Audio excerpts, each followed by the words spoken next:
ವಿಶ್ವ ಒಕ್ಕಲಿಗ ಮಠದ ಚಂದ್ರಶೇಖರನಾಥ ಸ್ವಾಮೀಜಿ ವಿರುದ್ಧ ಎಫ್ಐಆರ್ ದಾಖಲಾಗಿದೆ. ಸೋಮವಾರ ನಾನು ವಿಚಾರಣೆಗೆ ಹೋಗೋದಕ್ಕಾಗೋದಿಲ್ಲ, ಪೊಲೀಸರೇ ಬಂದು ವಿಚಾರಣೆ ಮಾಡೋದಾಗಿ ಹೇಳಿದ್ದಾರೆ.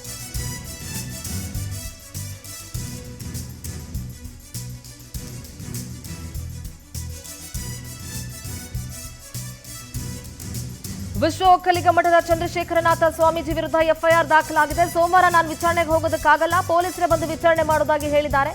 ನೋಟಿಸ್ ಬಗ್ಗೆ ಚಂದ್ರಶೇಖರನಾಥ ಸ್ವಾಮೀಜಿ ಪ್ರತಿಕ್ರಿಯಿಸಿದ್ದಾರೆ. ಅನಾರೋಗ್ಯ ಕಾರಣ ವಿಚಾರಣೆಗೆ ಹೋಗಲ್ಲ ಅಂತ ಚಂದ್ರಶೇಖರನಾಥ ಶ್ರೀಗಳು ಹೇಳಿದ್ದಾರೆ. ಮುಸ್ಲಿಂ ಮತದಾನದ ಹಕ್ಕನ್ನ ಕಿತ್ಕೊಳ್ಬೇಕು ಅಂತ ಭಾಷಣ ಮಾಡುವ ಸಂದರ್ಭದಲ್ಲಿ ಸ್ವಾಮೀಜಿ ಹೇಳಿದ್ರು.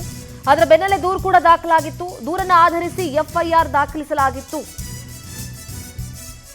ಪೊಲೀಸರೇ ಬಂದು ವಿಚಾರಣೆ ಮಾಡ್ತೀವಿ ಅಂತ ಹೇಳಿದ್ದಾರೆ. ನನಗೆ ಅನಾರೋಗ್ಯ ಇರೋದ್ರಿಂದ ನಾನು ಸೋಮವಾರ ವಿಚಾರಣೆಗೆ ಹೋಗೋದಕ್ಕಾಗಲ್ಲ.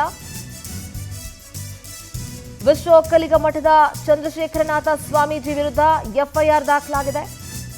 ವಕ್ಫ್ ವಿಚಾರದಲ್ಲಿ ಭಾಷಣ ಮಾಡುವ ಸಂದರ್ಭದಲ್ಲಿ ಮುಸ್ಲಿಂ ಮತದಾನದ ಹಕ್ಕನ್ನ ಕಿತ್ಕೊಳ್ಬೇಕು, ಮುಸ್ಲಿಮರಿಗೆ ಯಾವುದೇ ರೀತಿಯಾದಂತಹ ಮತದಾನದ ಹಕ್ಕು ಇರಬಾರದು ಅಂತ ಹೇಳಿದ್ರು. ಸೊ ಹಾಗಾಗಿ ವಿಚಾರಣೆಗೆ ನಾನು ಹೋಗೋದಕ್ಕಾಗಲ್ಲ, ಪೊಲೀಸರೇ ಬಂದು ವಿಚಾರಣೆ ನಡೆಸ್ತಾರೆ. ನನಗೆ ಕ್ಯಾನ್ಸರ್ ಇದೆ, ನಡೆಯೋದಕ್ಕೂ ಆಗಲ್ಲ, ವಿಚಾರಣೆಗೆ ಹೋಗಲ್ಲ ಅಂತ ಸ್ವಾಮೀಜಿಗಳು ಸ್ಪಷ್ಟನೆಯನ್ನ ಕೊಟ್ಟಿದ್ದಾರೆ. ಸೋಮವಾರ ವಿಚಾರಣೆಗೆ ಬನ್ನಿ ಅಂತ ಹೇಳಿದ್ದಾರೆ. ಆದರೆ ನನಗೆ ಇಲ್ಲಿ ಅನಾರೋಗ್ಯ ಇರೋದ್ರಿಂದ ನನಗೆ ಹೋಗೋದಕ್ಕಾಗಲ್ಲ, ಪೊಲೀಸರೇ ಬಂದು ವಿಚಾರಣೆ ಮಾಡ್ತೀವಿ ಅಂತ ಹೇಳಿದ್ದಾರೆ. ನಾನು ವಿಚಾರಣೆಗೆ ಸಿದ್ಧವಾಗಿದ್ದೀನಿ ಅಂತ ನೋಟಿಸ್ ಬಗ್ಗೆ ಚಂದ್ರಶೇಖರನಾಥ ಸ್ವಾಮೀಜಿ ಪ್ರತಿಕ್ರಿಯಿಸಿದ್ದಾರೆ.